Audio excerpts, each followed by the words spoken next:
first day. See, I'm looking back before I change the lane. See what I'm doing, guys? Looking back. You gotta look before you can make a play. You gotta look back.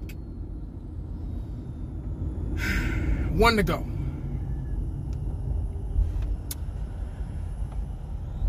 You know, I just got through listening to Michael Jackson. What song was that? Damn, what song was that I was listening to? I was just listening. Goddamn, losing my mind. Oh, to the folks, don't stop till we get enough. See, what y'all don't understand about Michael Jackson and why he was the greatest entertainer of all time. There will never be another Michael Jackson. He didn't even have to have lyrics to sing songs. Half the time, you barely knew what the hell he was talking about. He just started song.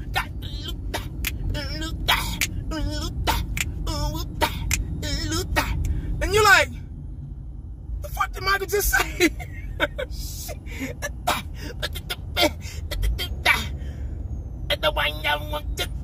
See, you know, only Mike can do that. You know that man in the mirror? Only Michael can do that. Michael Jackson is the greatest of all time. I'm sorry. All you youngsters that like all this bullshit crap that's out now on the radio station, I'm so glad I grew up when I did. Oh, man. I thank the lucky stars I grew up when I did, because I accidentally turned to one of those hip-hop stations the other day. Just accident. I was scrolling, trying to get to the sports or an R&B, old school R&B station that I listened to. And I was like, what? And I left it on there because I thought I was on the station that I wanted to be on. And they started rapping and talking about smoking this and killing this person and shooting this person and taking this. Man, I turned that shit so damn fast. I said, man, let me get this. What? Let me stop before I offend somebody. I'm not just you hating. No, trust me. I ain't hating. That shit is. But I'm an old school R&B guy. Classic, you know, man. Just 80s, 90s, you know.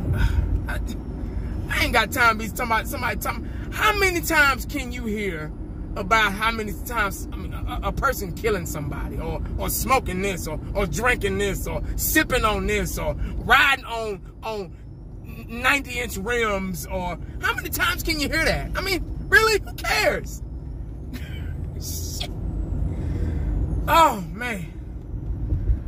But anyway, back to Michael Jackson. Michael Jackson was the greatest of all time. Michael Jackson could get, I'd never forget the Super Bowl.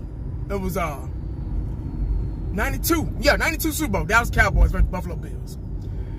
In Pasadena, California, the Rose Bowl. Greatest Super Bowl performance of all time. The king of pop. The legendary greatest of all time, Michael Jackson. He stood there. You can go back and Google it, or whatever you got to do. Get your little phone and your little computer out and get your little fingers and start typing to see if 1980's lying. But he stood there for 7.8 minutes. 7.8, and did nothing, and the crowd went crazy. He did not. Only Michael can do that. He stood there. It was like, didn't move a muscle. I don't even think he blinked. Well, he had glasses on, but I still don't think he blinked under the damn glasses. All he did was take off his glasses real slow. And the crowd got louder when he did that.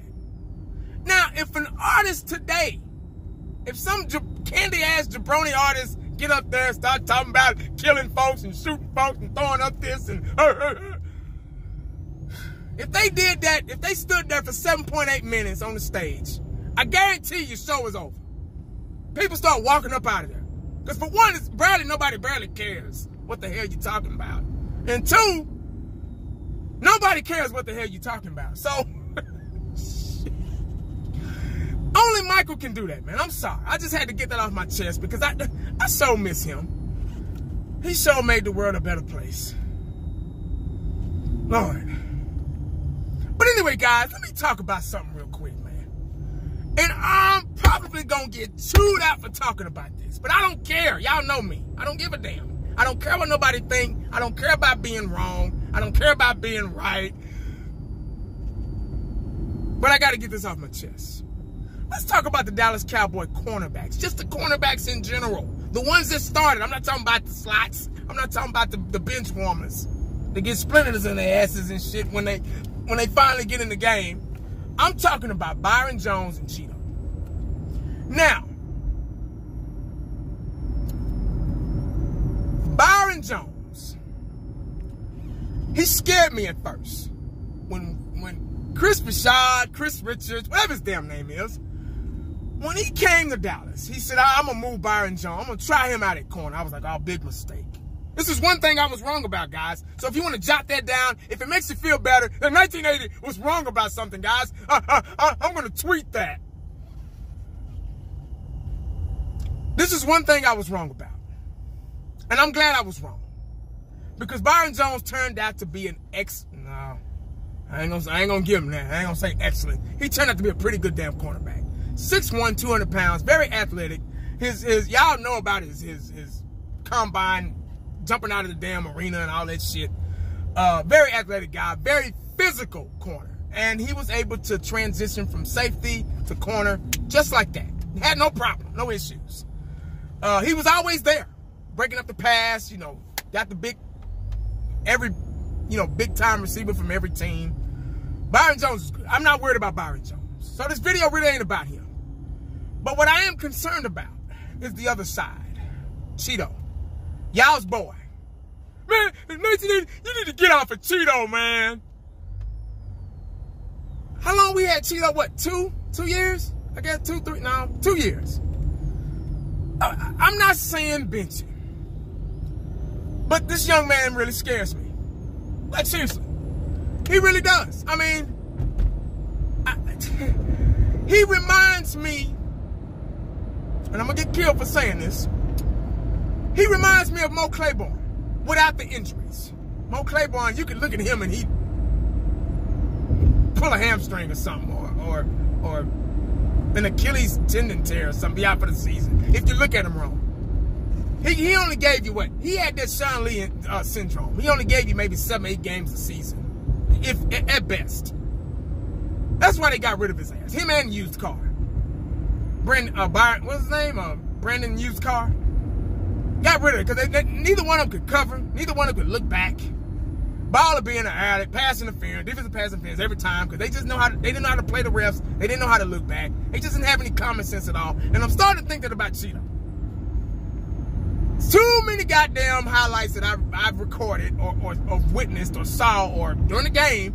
Some son of a gun didn't want to look back. Ball in the air, you don't look back.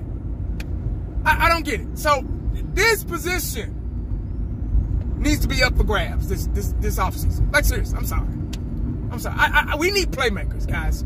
We need playmakers. And one guy that stood out to me, I went back and looked, guys. Last night, I went back and looked. I went back and watched some film. The night before, I did the same thing. And the night before that, and the night before that. That's all I can do right now is watch film, watch old games, watch training camp footage and all that stuff.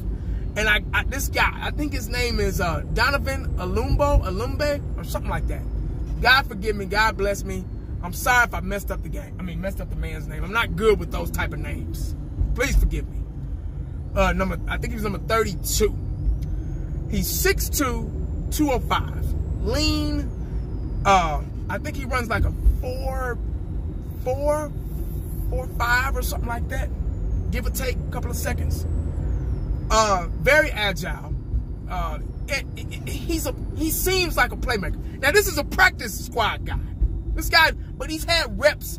He had reps with the first and second team during training camp.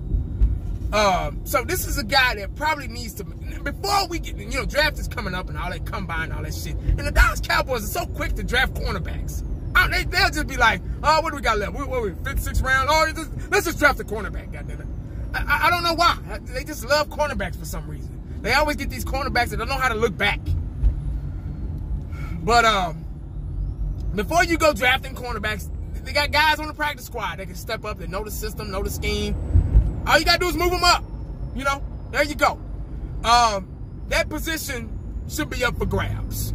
Like, seriously. Like I said, I'm not saying bench Cheeto. Cheeto's a pretty good corner. He's kind of on the physical side, but his awareness just isn't there. And I don't think he's ever going to. Some guys just don't ever get it. You know, they don't ever get it. And he seems like the type that won't ever get it. I may be wrong. I don't know. I don't play for the Cowboys. I'm not trying to. But I'm just going off of what we need. We need playmakers. We need guys to make plays on the ball, on the defensive side of the ball, to help out the offense. Like, seriously, if we had playmakers, if we had more playmakers on defense, we could score points on both sides of the ball. When Deion played, he scored points on both sides of the ball and special teams. What's so wrong with that?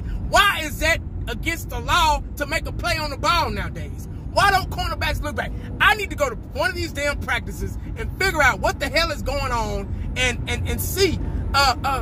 Chris, come here, man. Why didn't he look back? He was there. All he had to do was look back. Are you teaching them that? Are you showing them examples? Are you letting them watch film on Deion Sanders and Rob Woodson and Darryl Green and Chris Dishman and all these great Eric Allen, all these great cornerbacks back in the day, Everson Walls and stuff. These guys were successful because all they did was look back. They played on the ball. They were playmakers. Don't you want them to be playmakers? Anybody can play cornerback. Anybody. You can line up anybody, give them, slap number 24, number 21, number 22 on them, and they can line up a cornerback. Anybody. But in order to be a playmaker, in order to become great at the position, you gotta master it. And these guys don't seem like they're ever gonna master it. Byron Jones is almost there. I like Byron Jones. Physical, don't mind banging and bunging and, you know, doing what he got to do to make a play. I like Byron. He can tackle. He can do it all. But Cheeto, I'm a little worried about my boy, man. I like him, but then again, I don't like him. But y'all watch out for this guy. They say he's a practice squad guy. Donovan Alumbe. They say that in college they called him Baby Sherman because he reminds you of the dreads and his stature, his build. He's slim. He's 6'2".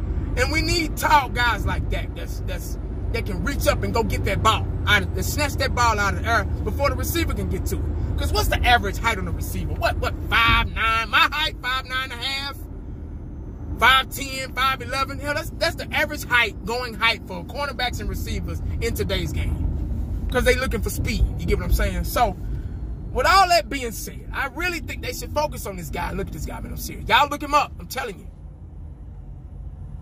That's what we need. We need playmakers, dog. We should be looking for nothing but playmakers this offseason. I don't give a damn about these college guys. If they're in college and they shine in college, that's college. This is NFL. You got to be able to make plays here. That's what's stopping us from going to deep in the playoffs or to the Super Bowl because we don't have enough damn playmakers on this team. You can play football, but you have to be a playmaker. You can be a superstar, but you have to be a playmaker. You have to make things happen. When it counts, when it matters. Anyway, guys, make sure you stay prayed up and cowboyed up because you never know what the day is going to bring you. Hello, make it your boy. I'm out.